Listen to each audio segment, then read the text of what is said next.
Growing up, I always believed in the sanctity of love and marriage. I thought it was something pure, unbreakable, a bond built on trust and commitment. My parents, together for decades, were a shining example of what a healthy relationship looked like. I carried those ideals into adulthood, certain they would shield me from heartbreak.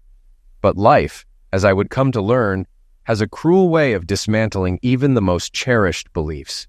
When I met Rachel, I thought I'd found my forever. She was everything I dreamed of, smart, funny, and beautiful. We were inseparable, building a life full of laughter and shared dreams, or so I thought. Looking back, I realized how naive I had been, ignoring the small red flags and brushing aside doubts. My world unraveled the day I found out Rachel was unfaithful, shattering the illusion I had clung to for so long. Sitting alone, I couldn't help but reflect on how drastically my life had changed. A year had passed since my marriage ended in betrayal.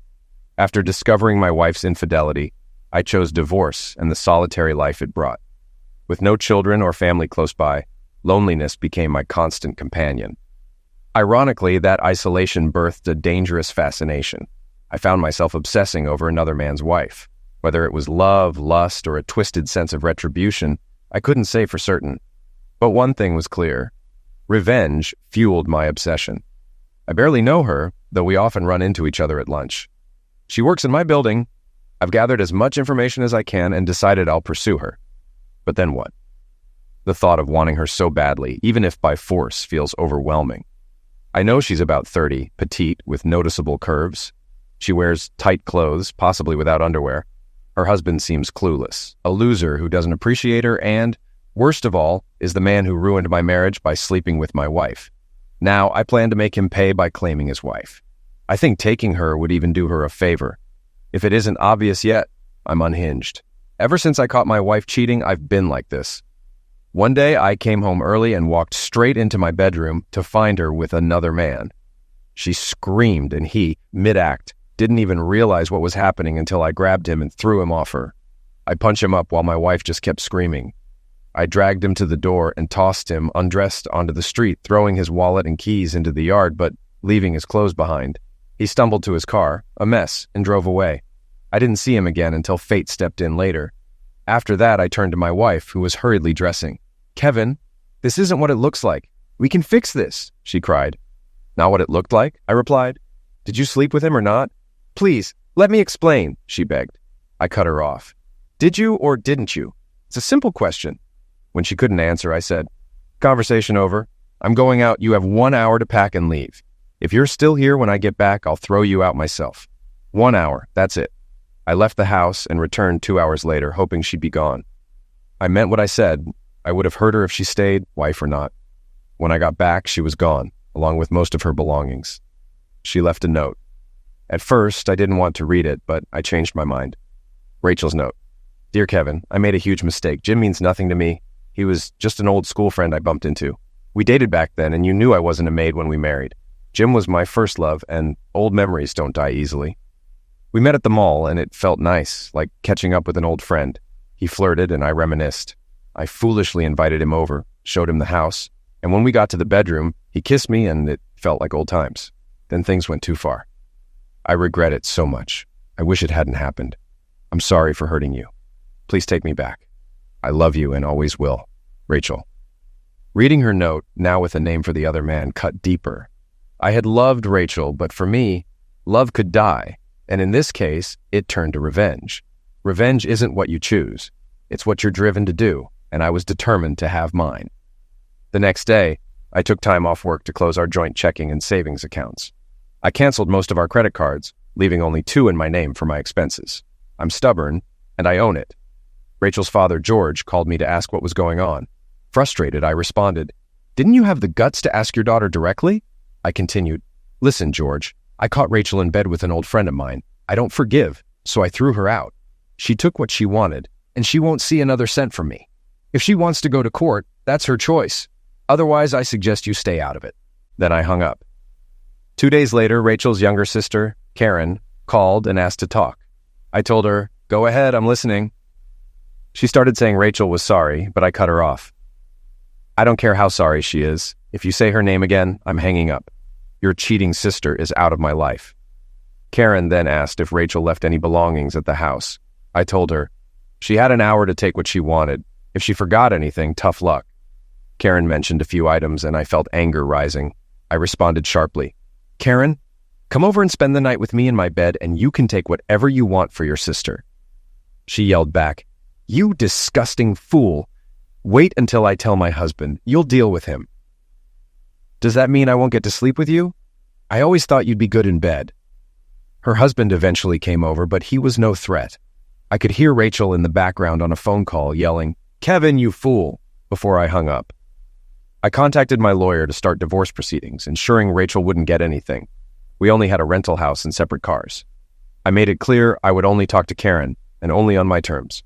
I was determined to stay in control. Karen was even more attractive than Rachel, several years younger, and married to a weak husband. As I prepared to move, I called her to pick up Rachel's belongings. I said if she didn't, I'd throw them out. She agreed to come that evening, and I told her not to bring Rachel. When Karen arrived alone, I asked about her husband, but she said he was busy. She knew what I wanted, and I knew she wouldn't resist. We went into the bedroom with Rachel's things. When she reached for a box, I stopped her. You haven't paid for it yet, I said. She stared at me. You can't be serious. I'm not going to sleep with you. I laughed. Not love, just Zex. You've thought about this for a long time. Tension filled the room as I stepped closer and kissed her. The moment was intense, the boundary between us erased. Tell me what you want, Karen, I said. Kevin, please, she whispered. Just promise me it's safe. You're just like your sister, I replied, letting it sink in. We crossed a line that night, ending in silence as I loaded her car with Rachel's things. Before she left, she shouted, You're heartless, Kevin. What happened to you? He's gone. Your sister made sure of that, I said coldly. Take what you came for and go. Tell your husband, but don't come back. She called me a fool as she left. I knew I only did this to spite Rachel. Zex wasn't love. It was just part of my need for revenge. I realized it wouldn't solve anything, but I was determined to make those who wronged me pay, no matter the cost. Her name was Carly, a cute, petite girl I saw almost daily. The desire I felt when I saw her was overwhelming. She often came to the restaurant with her friends, laughing and enjoying life. One of those friends was Marcia, an acquaintance of mine. We'd greet each other casually, and she knew about my divorce. Rumors spread quickly in a small community. One day, Marcia came to the restaurant alone, and I invited her to lunch. She hesitated, but joined me. We talked about her family, her husband's promotion, and general life updates. She asked about me and how I was holding up post-divorce. Everyone knew Rachel had cheated, but no one knew who it was with, and I never revealed that detail. I asked Marcia about the new girl at their office. She said her name was Carly and that she and her husband, Jim, had moved to town about a year ago. The name Jim made me tense. Marcia noticed and warned, Kevin, Carly is happily married. You're not planning to flirt with her, right? Everyone knew my hardened demeanor since the divorce. I just think Carly is beautiful, I said. I was curious about who she was. Marcia shared more about Jim, and I needed to confirm if he was who I thought. If he was, I was determined to sleep with Carly, no matter how much I despised myself for it. One lunchtime, while sitting with a friend who never pried into my personal life, Carly and her husband walked in. It was him, the man I'd caught with my wife. My blood boiled, but I kept my composure. He didn't recognize me. He'd only seen me for a moment before I strike him up. But I knew him. I decided right then, I'd do to his wife what he did to mine. One day, I approached Carly when she was alone at the restaurant. I introduced myself as Marcia's friend to put her at ease. She smiled and introduced herself. I invited her to sit with me, joking that she'd have to pay for her own lunch, which made her laugh. We sat together and she shared details about her life, mentioning that her husband, Jim, had transferred here a little over a year ago. She talked about a rough start, how Jim was attacked by two men, robbed, and needed stitches above his left eye.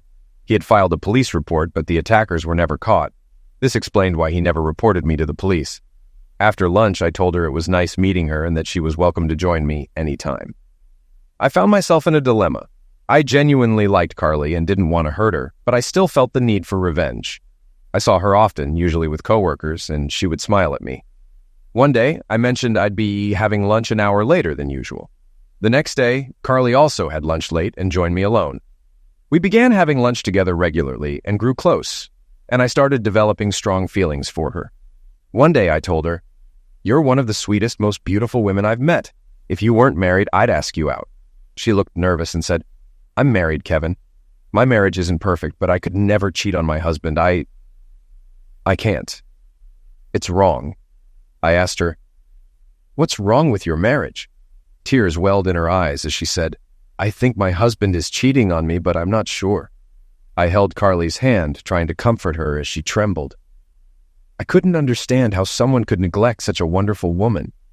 My thoughts turned to Jim and the possibility he might be with Rachel again.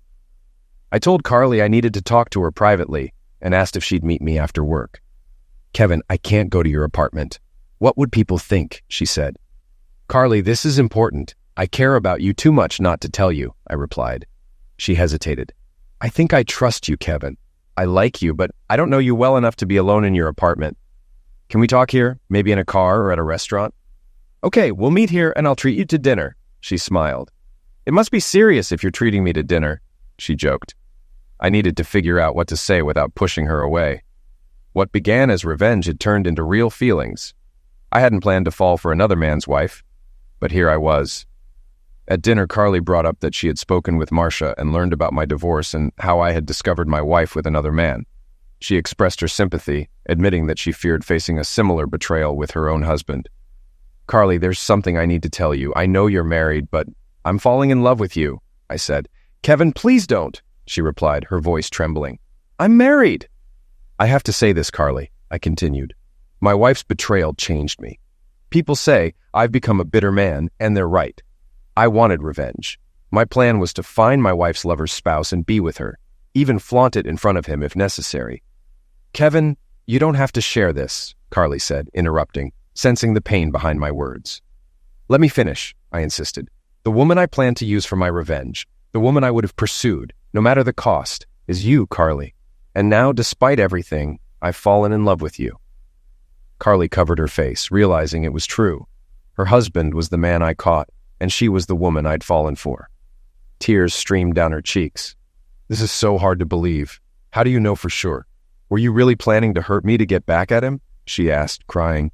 I reached out to comfort Carly, but she pulled away. "Please, don't touch me. I need time to think." "A year ago, I found a man named Jim in my bedroom," I said, my voice low and strained. "I knocked him and threw him out with nothing but his name. I didn't know anything else about him." I handed Carly the note I had kept from Rachel. She read it, and her tears flowed even more heavily.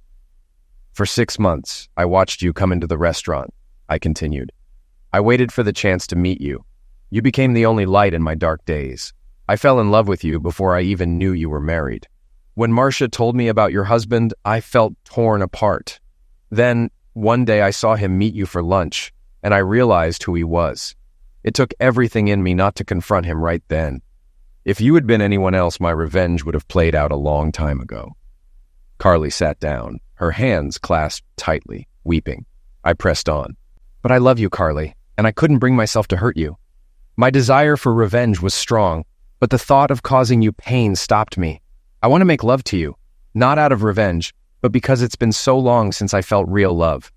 I believe Jim is back with Rachel now that she's divorced, but I need to know how you feel about me. I need to know so I can decide what comes next. No matter what, I won't hurt you. I know I've been cold and vengeful, but there's more to me. There's a side that wants to be kind, a side buried under a year's worth of pain. You could be the one to bring that man back to life." I leaned forward, eyes searching hers. "Help me, Carly. Help me take my revenge on Jim, and maybe we can find a way to build a life together, one where we can be happy." "Kevin, this is so overwhelming," Carly said. "I have so many questions, and I don't know how I feel about you, my husband, or myself right now. I need time to process this. Please understand. I'm not trying to push you away. I want to help, but I'm confused and don't know what to do." After a tense dinner, I walked Carly to her car and apologized for upsetting her. I told her she deserved to know the truth and promised to do whatever it took to resolve things for both of us. Sharing my feelings might not have been the best move, but I needed her to know. She even allowed a brief hug before leaving. I hadn't solved anything. In fact, I might have made it worse. Maybe telling her about her husband was a mistake. I just hoped everything would turn out okay for her. The next day, I was eager to see her at lunch. I went to our usual spot, but she didn't show. Anxiety set in. Had she fought with her husband? Was he hurting her? If he had, I would have made him pay. Or maybe she told him about me and who I was. Her absence drove me crazy, and I struggled to focus at work, doing anything to distract myself from my worry. When I arrived home, my phone rang. It was Carly, and she sounded distressed. "Kevin, I need to see you. Everything has changed, and I have to come over tonight." "Can I come in?" she asked urgently. "Carly, I was worried when you didn't show up for lunch. Did he hurt you? If he did, I'll take care of it." "Come over now. I'm here, waiting," I replied. As soon as I hung up, the doorbell rang. I opened it to find Carly standing there, a small smile on her face. "I followed you home to see if you truly meant what you said," she admitted. "When I heard you on the phone, I knew you were sincere. I'm sorry for testing you, but I needed to be sure." Feeling a wave of relief, I pulled her into a tight hug. "Why didn't you come to lunch?" I asked. "I spent last night sorting out my thoughts. Jim came home late and claimed he'd been working. I tried to be affectionate, but he brushed me off and went to bed," she said. If a man turns down someone like Carly, he's either crazy or checked out, I thought. "I waited until he left for work this morning and did some digging on his computer," she continued.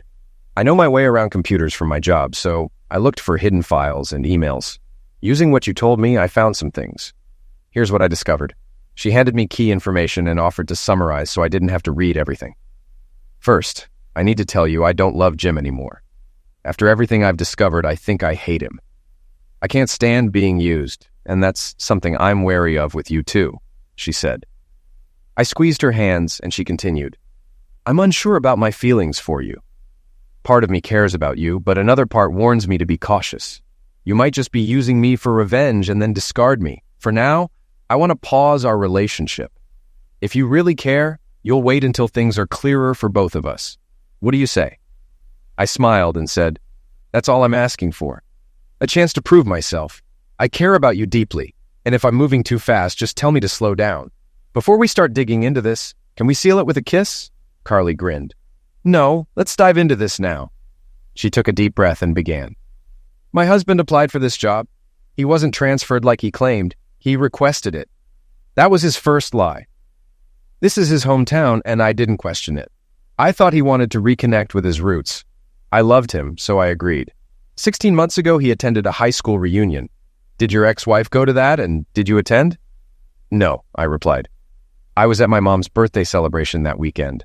My wife did have a homecoming event then, but I was out of town for business. I even asked if she wanted to come with me, but she said she preferred to see her old friends. I didn't think much of it until now. You're a natural detective." Carly handed me a stack of printed emails. These are messages they exchanged before the reunion. Not love letters, but clear plans to meet. And these are from during the reunion itself. By the time you caught them together 4 months later, they'd already been involved for a while. A surge of anger shot through me as I remembered. That lying cheater had the nerve to say, "Oh, honey, it's not what you think. It just happened." I thought my revenge was complete with my ex-wife, and I was focused only on Jim. But now, everything had shifted. Carly saw the pain in my eyes. I reassured her I wasn't angry at her, just furious at being betrayed by my ex-wife. I looked at Carly and said, "I need a kiss to calm down or I'll end up punching the wall." I stood up and moved toward it. "Stop, crazy man, I'll kiss you," she said, rushing over. She hugged me and kissed me softly. When our lips parted, I kissed her again, deeper this time. She pulled back and said, "That's enough, Tiger. I'm only human." We sat down, and I thanked her. She smiled and said, "It was my pleasure. Now back to work. I can't stay here all night." We shared a knowing laugh. "Here are copies of my husband's phone records from the past year," Carly said, handing me the documents. "This number appears almost daily. I found out it belongs to Rachel Miller, your ex-wife's maiden name. I didn't even know she had taken it back or that she had a cell phone. When was it bought?" I glanced through the records and nodded. "Based on these, about a month before I caught them together. This explains how they managed to keep it hidden for so long and why she didn't push for more during the divorce. She knew if this came out, it would damage her case." I looked at Carly. "But what about you? You're still married." "What do you want us to do?" I asked, stressing the word us. Her eyes narrowed with determination. "I want him to regret everything, face public embarrassment, and restore my pride, and yours. But how can I do this without becoming a cheater myself?" "Can you stay in his house for a couple of weeks without revealing anything?" I asked. "Sure, as long as I don't have to sleep with him. I can handle cooking dinner if he keeps sneaking off to see her, she replied. First, start by shopping during your lunch breaks. Use joint credit cards with both your names to keep things clean. Buy whatever you like and build up some debt. Take out cash advances and put that money into savings or investments, I suggested. Carly's eyes met mine, a flicker of hope mixed with caution. Kevin, you're a stockbroker. Can you invest for me? I didn't want you to question my motives, but yes, I can handle that for you if you want, I said sincerely. I care about you and want your trust. And if one day you decide to be with me, I want it to be for more than just revenge. We agreed to start with the credit cards. Before Carly left, I asked if I'd get another kiss. She hugged me, kissed me deeply, and pressed against me before pulling away. Damn, you're good. See you tomorrow at lunch, she said, smiling as she got in her car. The next day, instead of lunch, we went to several banks using her joint credit cards, withdrawing thousands in cash advances. This gave her a month to complete transfers before payments were due. She was smart and didn't max out any cards, leaving room in case he used them. We found out he was charging motel stays twice a week on one card. Over 3 days, we used 7 cards. I deposited the checks, investing in tax-exempt government bonds and secure accounts under my name to keep her husband from accessing them. Carly was added as a cosigner, so I couldn't withdraw without her consent, a gesture to build her trust. I started digging for updates on my ex-wife, but found little. Carly, using her connections, discovered Rachel was now working as a secretary at her husband's company. They'd become careless after cheating for so long, assuming no one was watching. Carly's friends began documenting everything with notes and photos. Carly was well-liked by her colleagues, respected for her computer skills, and never made anyone feel embarrassed. She moved between offices helping others, and they felt protective of her. I still struggled with my plans for revenge. I couldn't hurt Carly. She was the only good part of my life. Though my ex was out of the picture, I wouldn't mind some retribution for her long-term affair. But how? Carly admitted she couldn't sleep with me yet. Doing so would make her no better than her cheating husband or my ex. She cared about me, but was still married. I needed a new plan. What to do? We decided to start with the credit cards. Before Carly left, I asked if there would be any more kisses. She hugged me, kissed me deeply, and pulled away, saying, "Damn, you're good. See you tomorrow at lunch," before getting into her car. The next day, instead of lunch, we went to various banks, using her joint credit cards to withdraw thousands in cash advances, careful not to max them out in case her husband used them. Over 3 days, we used 7 cards, and I invested the money for her in tax-exempt bonds and secure accounts under my name to keep her husband from accessing it. Carly was made a co-signer, ensuring I couldn't withdraw without her consent. Carly learned that Rachel worked as a secretary at Jim's company, and she got friends to monitor and document their activities. They had grown careless after cheating for so long. Carly was well-liked and respected, known for her computer skills and friendly demeanor. I knew I couldn't hurt Carly. She was the only good thing in my life. Though my ex-wife was gone, I still wanted some form of justice for her long-term affair. Carly, however, admitted she couldn't be intimate with me right now, fearing it would make her no better than her husband or my ex. We needed a new plan. I reached out to Big Louie, a friend and client involved in less than reputable work, for help. He laughed when I explained my plan, saying, "This won't be free, you know." I agreed, knowing the stakes. Carly and I met to finalize the plan. I assured her I would never hurt or embarrass her. She smiled and said, "I think I'm really falling for you." I asked her to take a couple of days off. Everything had to go smoothly. "What's the plan, Kevin?" Carly asked. Wednesday, they booked room 109. I'll set up a remote camera there in the morning. You'll meet with my lawyer, Sally Hawk, to prepare divorce papers for Jim to sign. "What if he refuses?" Carly asked. "He won't," I said. "Trust me, the consequences will be clear." Carly nervously agreed. I explained that Jim would arrive early, and Big Louie would show up with 2 women who weren't working due to health issues. Jim would be pressured to engage with them, and when Rachel arrived, she'd have to decide whether to step in or face Big Louie. We'd monitor from a van. At the right moment, Carly would go in, catch them, and demand a divorce.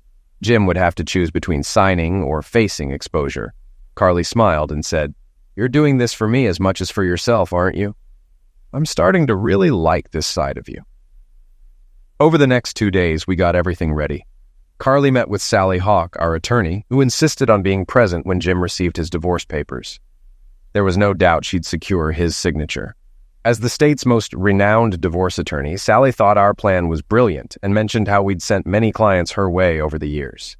She was a good friend and wanted to be part of the excitement. Big Louie was prepared. We paid him up front and promised him an extra $500 if everything went smoothly. He simply grinned and said, "No problem." I drove to the motel and booked a room for Wednesday afternoon. The receptionist mentioned I'd need to leave by 4 p.m. as the room was reserved. I met up with Carly and we had lunch at a nice restaurant. To my surprise, my ex-sister-in-law was there with a man who wasn't her husband. I pointed her out to Carly, who asked if it would affect our plans. I assured her that since Karen didn't know her, we could enjoy our lunch without worry. When Karen noticed me, she looked stunned, as if caught in the act. She was visibly uneasy, likely wondering who Carly was. Carly looked incredible. Her top left little to the imagination, with no bra, and her skirt was about 4 inches above the knee. She quickly understood the situation, moved to the seat next to me, and kissed me deeply, ensuring everyone could see. "Do you think that caught anyone's attention?" she asked, smiling, before kissing me again. She only stopped when the waiter made a noise. I turned to the waiter and said, "She's gorgeous, isn't she?" He nodded. "Yes, sir, she is." I looked at Carly and said, "You're mine, aren't you, sweetheart?" She replied with a smile, "Only yours, baby, only yours." I hoped that was true, but I knew she was putting on a show to fuel Karen's gossip with Rachel. Karen never approached us. I wonder why. Carly and I finished lunch and headed to an electronics store to buy the equipment we needed. As we left, she mentioned the restaurant kiss was genuine, and not just to spite my ex-sister-in-law. Wednesday morning came, and Carly and I were both on edge. Revenge plans can be nerve-wracking. Timing was crucial, and there was no room for mistakes. Carly met with Sally to ensure the divorce papers were in order. I set up the video equipment in the motel room and parked the rental van nearby, so it wouldn't look suspicious. That evening, Carly and I went to see Big Louie. He was visibly impressed when he saw her. "Man, who's this knockout?" he asked. I introduced Carly, who was a bit nervous. Big Louie had that effect on people. Standing nearly 6.5 feet tall and weighing around 320 pounds, he was darker than the ace of spades, but extremely intelligent, holding a master's in business and a multi-million-dollar fortune. I knew because I managed his finances. Seeing Carly's nerves, he reassured her, "Don't worry, little lady, no one's going to hurt you. Kevin's my friend and I respect him. I'll make sure you're safe." She relaxed a bit and thanked him. Louis said he and his girls would show up around 5:15 p.m., giving Jim a few minutes to get ready. Earlier, Carly used her computer skills to email Jim and Rachel from an anonymous account. "Sweetheart, I have a surprise for you tonight. Don't ask questions when you arrive. Just go along with it. To make it even more special, let's not communicate for the rest of today. I want this night to be unforgettable. Love you." At 4:45 p.m., Carly and I got into the van and waited. Right at 5 p.m., Jim arrived and went inside. We were anxious. This was a major moment for us. At 5:15 p.m., we saw Louie, Sally, and Sue enter. When they knocked, we turned on our cameras, positioned one above the lights and the other hidden in the fire alarm. The footage quality from the pinhole camera was excellent. I made a mental note to collect the equipment the next day. Our anxiety spiked when Louie knocked on the door. Jim opened it with a confused, "Who are you?" Louie responded confidently, "I'm here. Paid to bring my girls for some entertainment." Jim hesitated. "There must be a mistake." Louie smirked. "Having second thoughts? Are you Jim Nelson?" Jim confirmed his identity, but added that he wasn't expecting anyone. Louie stepped inside and said, "We don't do refunds. Let's get started." He motioned for the women to approach Jim. As the scene unfolded, we captured it all on camera. Jim, still uneasy, believed Rachel had arranged this surprise due to an email he had received, so he reluctantly went along. Sally and Sue, the women Louie had brought, were both striking and confident. However, unknown to Jim, they carried a contagious condition. The women eased Jim onto the bed, setting the stage as Louie sat back, observing quietly. Carly, watching from the monitor, experienced mixed emotions, grief over her husband's infidelity, but satisfaction that her plan was playing out. Suddenly there was a knock and Louie opened the door to find Rachel standing there, puzzled by the scene before her. She stepped inside, thinking Jim's email about a surprise might involve this. Louie calmly told her to join in, assuring her he was only there to supervise. Hesitant but persuaded by the circumstances, Rachel let herself be led into the scene. Every moment was recorded, audio and video capturing their actions. Rachel's initial shock eased as she assumed Jim's plan was at work. Sally and Sue eventually finished and left, leaving Jim and Rachel unaware of the consequences awaiting them. The door of our van opened to Sally Hawk, our lawyer, who checked the feed. Jim and Rachel's night continued on camera, setting in motion repercussions they wouldn't see coming. Carly and Sally approached the room, tension thick in the air. Carly pushed the door open and entered first. "You piece of trash! You're a lying, cheating idiot!" Carly screamed, unleashing every curse she could muster. Her voice quaked with fury. "I want a divorce, and I want it now." Inside, Jim and Rachel froze in shock. Caught red-handed, they were utterly speechless, scrambling mentally for an escape that didn't exist. Carly turned her glare toward Jim and continued, her voice colder now. "Why, Jim? Why wasn't I enough for you? I suspected your affair and hoped you'd stop. But you didn't. You kept going. I'm done. I want a divorce immediately." As Carly's words hung in the air, Sally stepped into the room with calm authority. She stood beside Carly and addressed Jim directly. "Jim, meet my lawyer, Sally Hawk," Carly said. "She'll explain the divorce terms. I expect the process to start tonight so I can finally be free of you and your girlfriend." Jim and Rachel scrambled to gather their clothes. There was no time to hide their shame, let alone shower. They likely didn't care, already reeking of guilt. Sally cleared her throat, taking over. "I'm Sally Hawk, Carly's lawyer," she said firmly, her tone professional. "The terms are straightforward. Listen carefully. 1. Carly will return home tonight and have 24 hours to pack her belongings. During this time, you, Jim, will not be present. After that, she will never come back. Since the apartment is under your name, you will retain it. 2. You will cover all expenses incurred up to today, including any joint credit card debts. Carly will return all joint cards tonight and will not use them again. Any cards in her name are her sole responsibility. 3. Each of you will manage and insure your own vehicles moving forward. 4. Carly will withdraw $8,000 from your shared savings account tomorrow. Retirement accounts will remain separate. You keep yours, valued at $80,000, and Carly keeps hers, valued at $15,000. If you accept these terms, sign the document tonight. The agreement is final and binding, with no changes permitted. Carly has already signed. Now, sign here, under husband." Sally placed the document and pen in front of Jim, her eyes unwavering. Jim asked, "What if I don't sign tonight? What will you do?" Sally replied, "This offer will be off the table in 5 minutes when I leave. Then we'll take this to court, where we'll seek these terms plus half of your pension. This is in your best interest. I suggest you take it." Carly opened the closet and took a tape from the VCR. "This is today's recording. It will be part of the divorce proceedings." Jim retorted, "I'm not stupid. You can't use that. It was recorded without my consent." Sally laughed. "You really are a fool. We won't use it in the divorce, but we will make copies and send them to your company and corporate headquarters. I'm sure they don't appreciate their married employees having affairs." Jim stepped forward, but Big Louie walked back into the room. "You weren't planning to hurt my friends, were you, Jim?" Jim backed off. Sally continued, "Well, Jim, you have 3 minutes to decide, and then we're out of here." Rachel leaned toward Jim and whispered, "Jim, Sally Hawk was my husband's lawyer, and I didn't get a cent. She's one of the best in the state. You should take this deal, or you'll be in serious trouble. Plus, we'll lose our jobs if this tape gets out." Sally looked at Jim. 1 minute left, and we'll see you in court." As they started to leave, Jim yelled, "Wait, I'll sign, but only if I get the tape." Carly glanced at Big Louie and handed him the tape. "After Sally and I leave, you can give him the tape." She passed Louie an envelope containing the promised $500 bonus. Sally reiterated, "This agreement is final. If you have questions, contact me. You are not to bother Carly under any circumstances, or I'll have you arrested. If you understand, sign the document, and I'll give you a copy, the tape, and the joint credit cards. Carly has 24 hours to collect her belongings. The divorce is no fault and must be finalized within 2 months." Jim signed, and Sally gave him a copy. Carly and Sally left. A short time later, Big Louie handed Jim the tape and exited, joining his girls. Carly and Sally returned to the van, smiling. Carly kissed me briefly. Everything seemed fine until Sally said, "Kevin, until the divorce is final, you can't see Carly. No one can suspect anything. Once you're not involved, everything should go smoothly.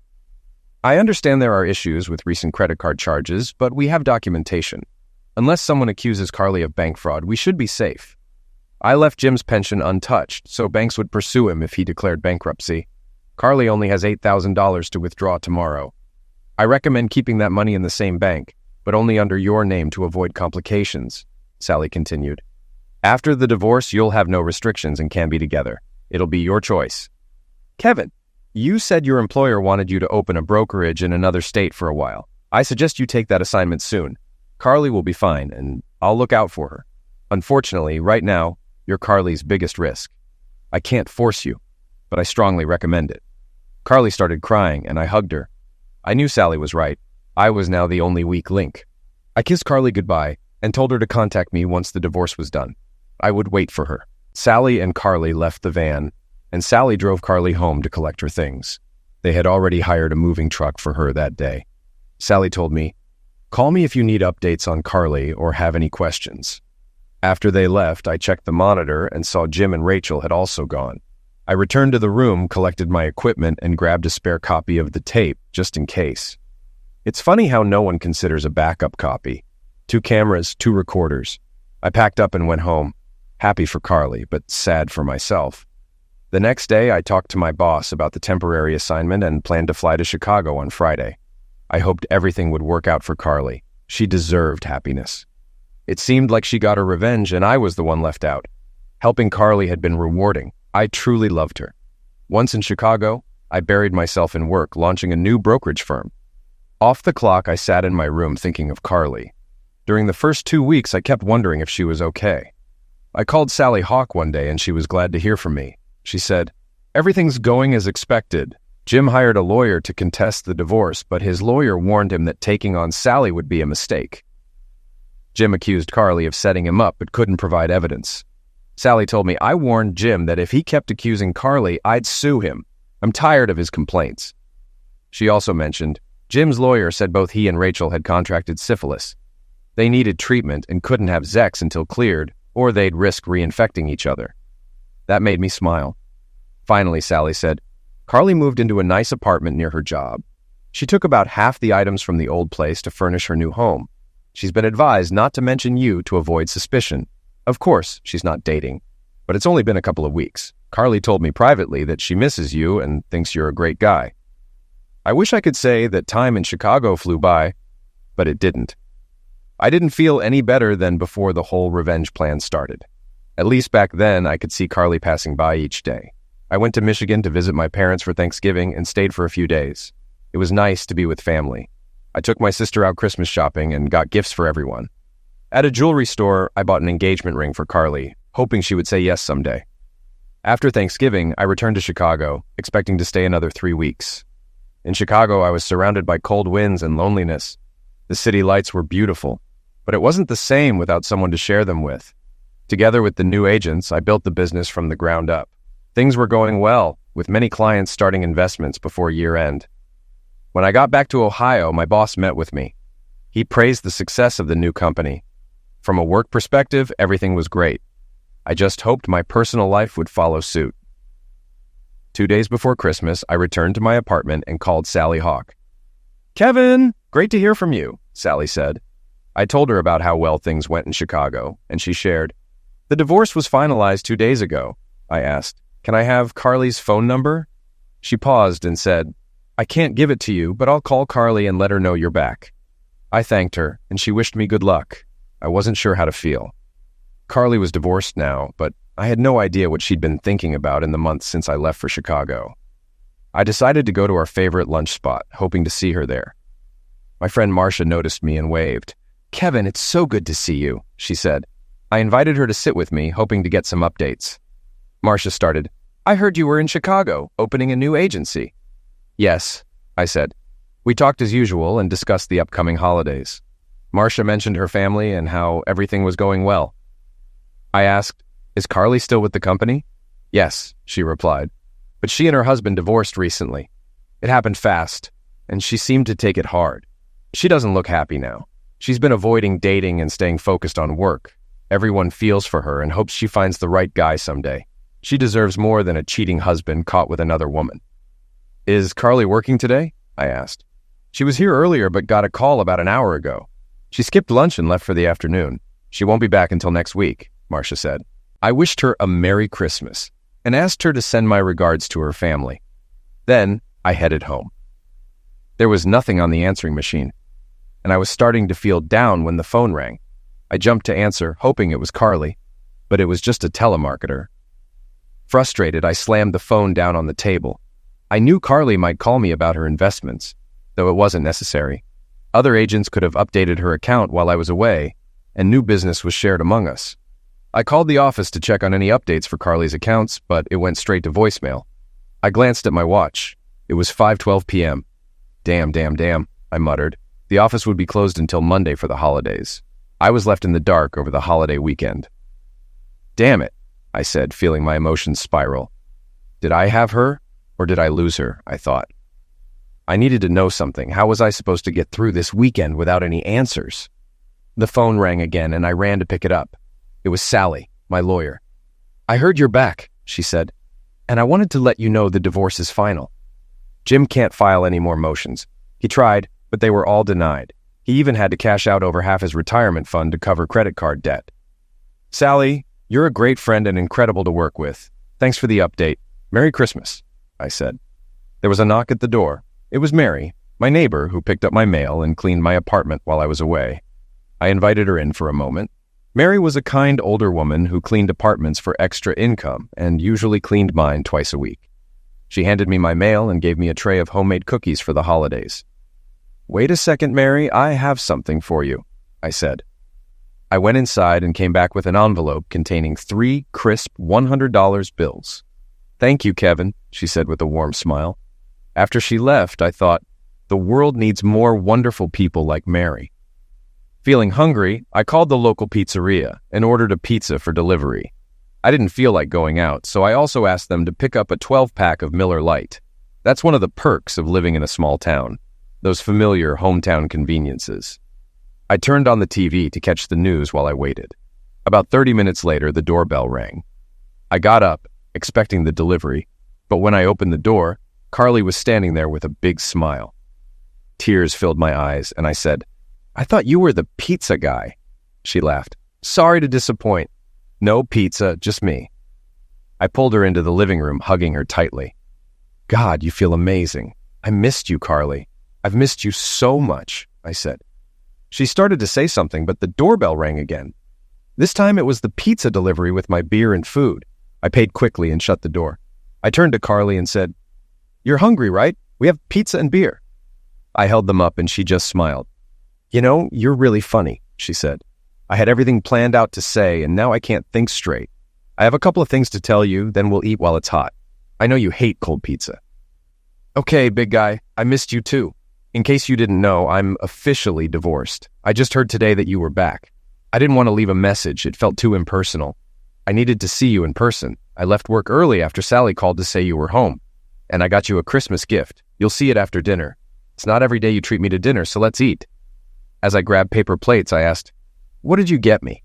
She just gave me her signature smile and said, You'll see. Now eat your pizza and pass the beer. She laughed. We talked while we ate, catching up on her work and my experience with the new agency. We avoided any heavy topics. When we finished, Carly looked at me and asked, Are you ready for your gift? I grinned. Yes. Where is it? She held up a small bag, about lunchbox sized. Be right back, she said, leaving the room. I set the pizza and beer on the counter and reached into the drawer for the ring I bought her, slipping it into my pocket. Are you ready? She called from the bedroom. I think so, I replied. She walked in and handed me the bag. You can unwrap it if you want. She was dressed in a lacy red silk bra and matching underwear with a small red bow in her hair. I'm no longer married, so this isn't cheating. If you want your gift, let's go to the bedroom so you can unwrap it. Tears filled my eyes as I looked at her, the woman I'd wanted for so long, offering herself to me. On one condition, I said, pulling out the ring. If you marry me.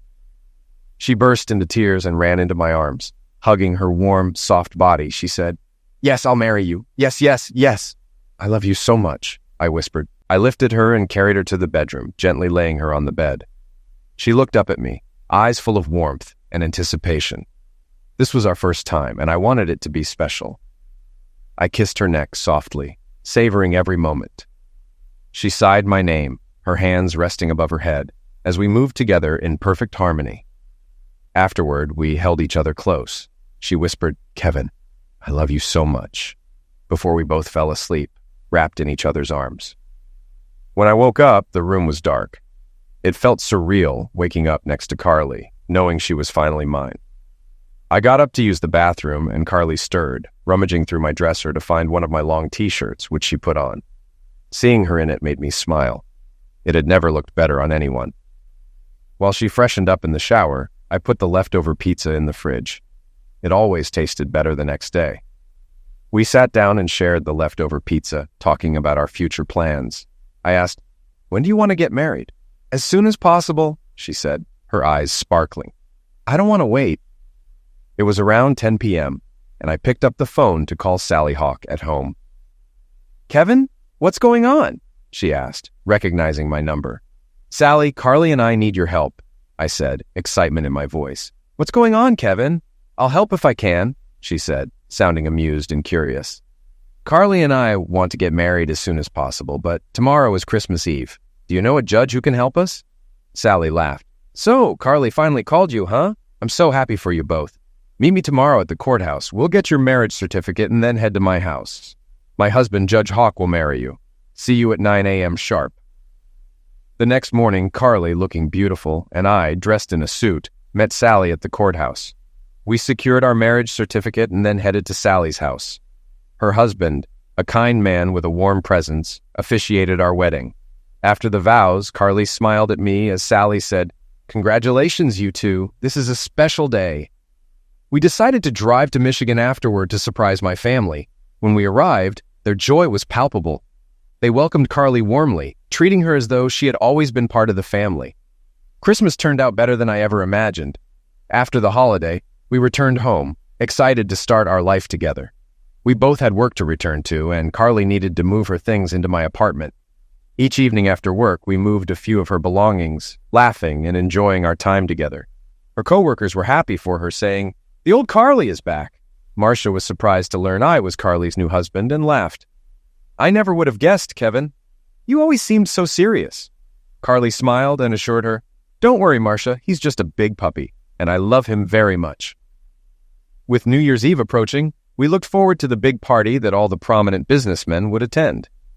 "Honey," I said, "do you want to go to the party of the year? It's our chance to be seen together. I want to show off my beautiful wife. Plus, even our ex-spouses might be there." Carly's eyes lit up. "Kevin, I love you, and I want everyone to know. Yes, let's go to the New Year's party, my dear husband." At the party, Carly looked stunning in a red blouse that matched her lace bra and silk underwear. The blouse had a low neckline that showcased her figure, paired with a black miniskirt trimmed with lace. With its thigh-high slit, she looked incredible, tastefully daring. Everyone wanted us at their table. My boss, Carly's friends, and my few close friends all waved us over.